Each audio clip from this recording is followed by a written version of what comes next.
Assalamualaikum warahmatullahi wabarakatuh. Halo semuanya, perkenalkan nama saya Sri Widiningsih dari kelas 24B dengan NIM 240409500011.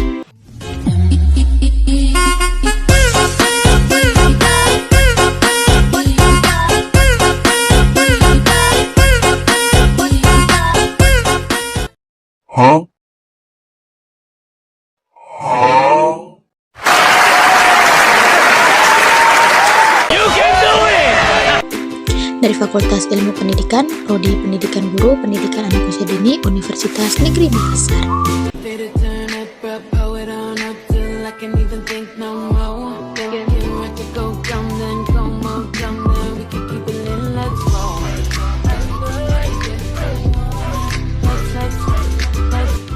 Video ini dibuat untuk menyelesaikan tugas mata kuliah Konsep Dasar Anak Usia Dini dengan dosen pengampu Bapak Dr. Muhammad Akil Musi SPD MPD. Di sini saya akan menjelaskan mengenai asesmen dan penilaian PAUD. Nah, pasti banyak dari teman-teman yang belum tahu apa sih itu asesmen dan penilaian PAUD. Nah, untuk itu mari simak video saya berikut ini.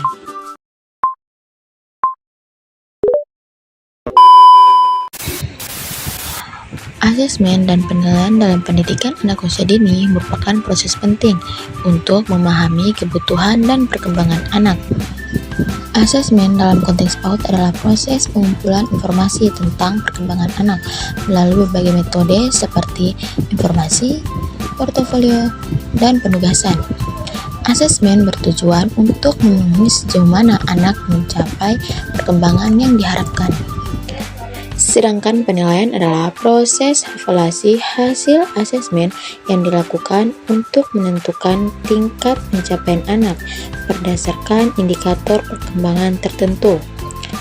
Penilaian ini membantu guru, orang tua, dan pihak lain yang terkait untuk mengetahui kebutuhan perkembangan anak dan menyusun program yang sesuai.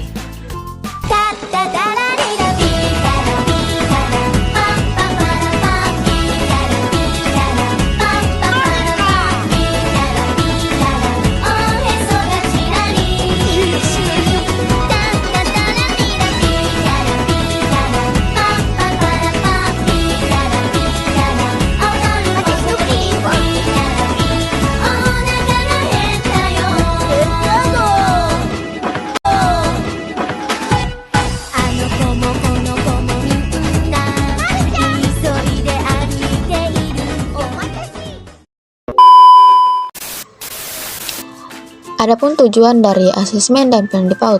Tujuan utama dari asesmen dan penilaian di PAUD yang pertama, bantu perkembangan anak. Melalui asesmen, guru bisa membantu bagaimana anak-anak berkembang dari waktu ke waktu, baik dalam aspek sosial, kognitif, fisik, maupun emosional. 2.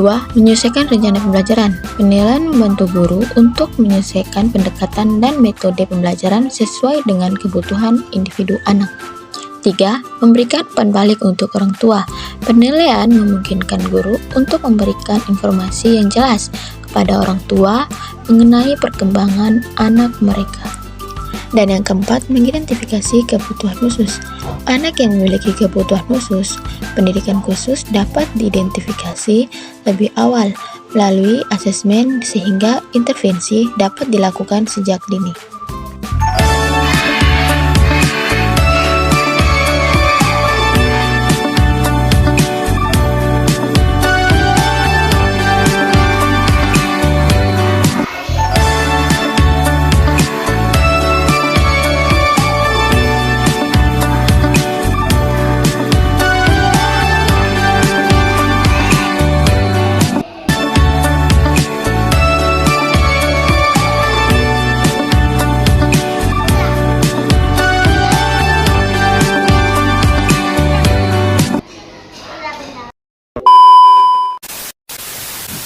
Selanjutnya, ada jenis-jenis asesmen dan penilaian dalam PAUD.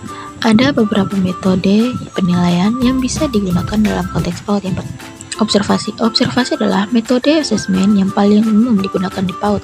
Guru mengamati anak-anak selama kegiatan bermain atau pembelajaran. Observasi ini dapat bersifat formal atau informal. Misalnya, guru bisa mengamati bagaimana anak-anak berinteraksi dengan teman-temannya atau bagaimana anak menyelesaikan masalah sederhana. 2. Portofolio. Portofolio adalah kumpulan karya atau hasil kerja anak yang dikumpulkan dari waktu ke waktu. Portofolio bisa berupa gambar, tulisan, atau proyek lain yang dibuat oleh anak. Metode ini memberikan gambaran yang lebih lengkap tentang perkembangan anak dari berbagai aspek.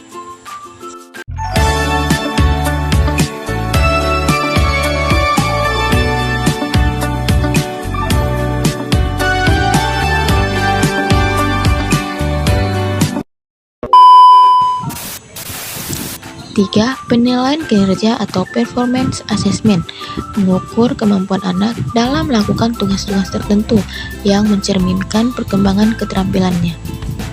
Misalnya, penilaian kerja bisa dilakukan ketika anak diminta untuk membangun sesuatu dengan balok atau merangkai puzzle. 4. Wawancara.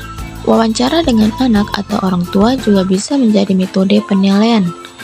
Guru bisa menanyakan pertanyaan-pertanyaan sederhana kepada anak untuk mengetahui pemahamannya terhadap konsep tertentu. Selain itu, wawancara dengan orang tua bisa memberikan wawasan tambahan mengenai perilaku atau perkembangan anak di rumah.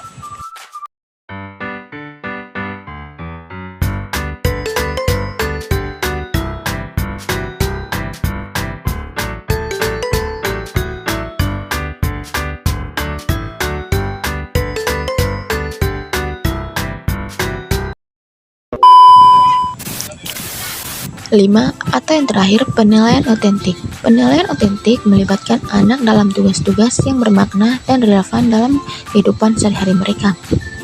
Misalnya, anak diminta untuk melakukan kegiatan yang melibatkan pengukuran, seperti menakar air saat bermain di area bermain air.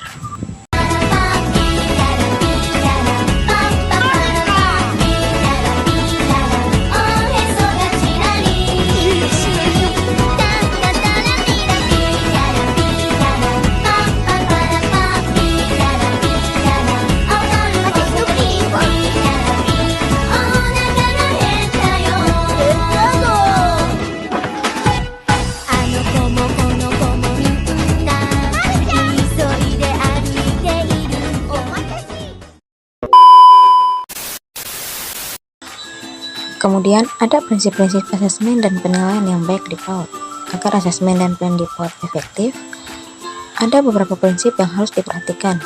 1. Berpusat pada anak. Penilaian harus memperhatikan kebutuhan dan karakteristik anak, serta dilakukan dalam suasana yang menyenangkan agar anak tidak merasa tertekan. 2. Berbasis perkembangan. Penilaian harus melihat aspek perkembangan anak secara menyeluruh, seperti perkembangan fisik, kognitif, sosial, dan emosional. 3. Bersifat kontinu. Asesmen di PAUD harus dilakukan secara berkelanjutan, bukan hanya sekali, untuk melihat perkembangan anak dari waktu ke waktu. 4. Kontekstual. Penilaian harus dilakukan dalam konteks kegiatan sehari-hari anak, misalnya saat mereka bermain atau melakukan aktivitas rutin. 5. Menggabungkan berbagai teknik. Guru harus menggunakan berbagai metode penelitian seperti observasi, portofolio, dan penilaian kinerja untuk mendapatkan gambaran yang lebih lengkap tentang perkembangan anak. Kemudian ada tantangan dalam asesmen dan penilaian PAUD. Beberapa tantangan yang sering kali dihadapi dalam melakukan asesmen dan penilaian di PAUD adalah 1. Variasi perkembangan anak. Setiap anak memiliki kecepatan perkembangan yang berbeda, sehingga penting bagi guru untuk menyesuaikan ekspektasi dan metode penilaian bagi setiap anak. 2. Subjektif dalam observasi. Observasi seringkali bergantung pada intervensi guru, sehingga penting untuk memastikan bahwa penilaian dilakukan secara objektif dan berdasarkan kriteria yang jelas. 3. Keterbatasan waktu. Guru PAUD seringkali harus mengenali banyak anak dalam satu kelas, sehingga melakukan penilaian yang mendalam untuk setiap anak bisa menjadi tantangan tersendiri. Nah, jadi asesmen dan penilaian di PAUD itu sendiri adalah bagian penting dari proses pembelajaran yang bertujuan untuk memahami dan mendukung perkembangan anak secara holistik. Dengan metode yang tepat seperti observasi, portofolio, dan penilaian kinerja, guru dapat memberikan gambaran yang akurat tentang perkembangan anak dan menyelesaikan kegiatan pembelajaran sesuai dengan kebutuhan mereka. Prinsip-prinsip seperti berpusat pada anak, berkesinambungan, dan kontekstual harus selalu dipegang oleh guru dalam melakukan penilaian di PAUD. Demikian kiranya yang bisa saya sampaikan mengenai asesmen dan penilaian PAUD.